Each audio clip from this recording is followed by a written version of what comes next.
Cześć, witajcie ponownie na kanale Wojwach Bricks, a dzisiaj kolejna nowość od Kady. Audi R8 Coupe w skali 1:14. Zestaw do recenzji otrzymałem od Kada Polska. Składa się z 536 elementów i w polskiej dystrybucji kosztuje około 200 zł. Z kodem Wojwach15 macie 15% zniżki na wszystkie zestawy od Kady na stronie humbi.pl. Wczoraj Wam pokazywałem Maserati w tej samej skali. One tak naprawdę różnią się tylko karoserią. W obu przypadkach mamy już gotowe podwozie oraz możliwość zdalnego sterowania pilotem bądź poprzez aplikację. Z boku pudełka mamy informacje o wymiarach. Jest też zdjęcie prawdziwego Audi. W środku znajdziemy 8 woreczków z klockami, dodatkowo woreczek z giętkimi elementami, akumulator z kablem do ładowania, pilot, gotowe podwozie, identyczne jak w Maserati, choć widzę, że koła mają inne felgi i są przystosowane do podpięcia kołpaków.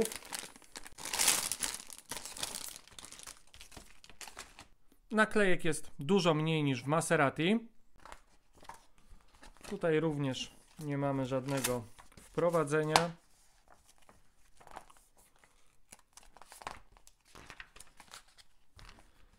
I na końcu mamy wykaz elementów.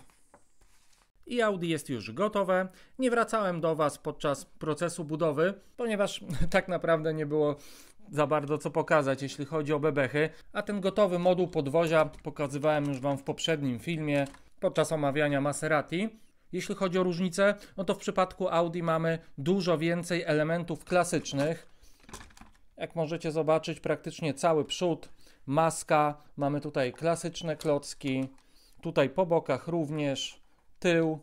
Trochę lepiej wygląda wnętrze, ze względu na to, że mamy zbudowane też z klocków klasycznych fotele, chociaż trochę śmiesznie wyglądają te fotele, ponieważ jak widzicie siedziska mamy na wysokości kierownicy, no i te fotele są też moim zdaniem za małe. Myślę, że lepiej by to wyglądało, jakby wystawały tylko i wyłącznie oparcia. Jeśli chodzi o wygląd, no to trzeba przyznać, że jak na zestaw w tej skali Audi prezentuje się naprawdę bardzo dobrze. Bardzo podoba mi się przód, a rzadko zdarza się dobrze wyglądający przód w zestawach właśnie w tej skali. Ogólnie cała bryła, proporcje są jak najbardziej w porządku. Tył, no z tyłu brakuje mi jednak świateł z klocków, niestety są to naklejki, dlatego też na przykład tył bardziej mi się podoba w Maserati, właśnie ze względu na to, że są tutaj światła zbudowane z klocków. Najgorzej usztywniony jest tył, jak widzicie wszystko tutaj lata. Tak naprawdę to ta tylna część trzyma się głównie tylko na tym jednym akslu. Tutaj jeszcze jest podpięty axle pin.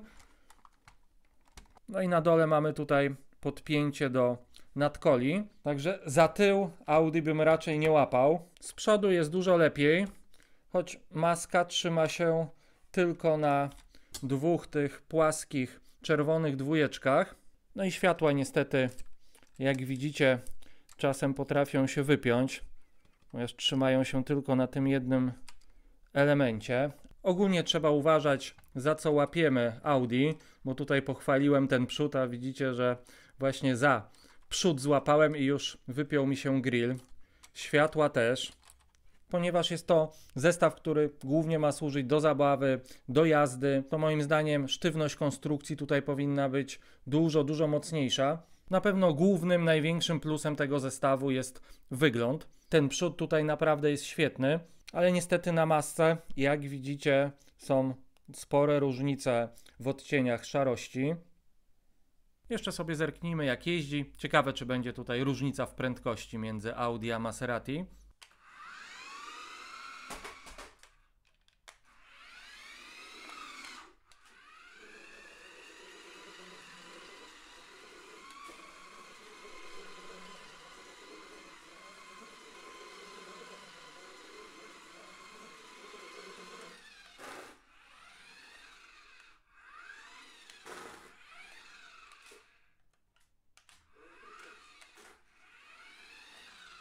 po uderzeniu w kanapę Maserati jest w stanie nienaruszonym, Audi jest bez grilla, bez światła, no i w sumie z odpadniętym też drugim światłem. Podsumowując, Maserati na pewno lepiej nadaje się do zabawy, do jazdy, ponieważ jest mniejsza szansa, że coś tutaj odpadnie. Audi lepiej będzie wyglądał na półce, bo jest po prostu lepiej odwzorowany.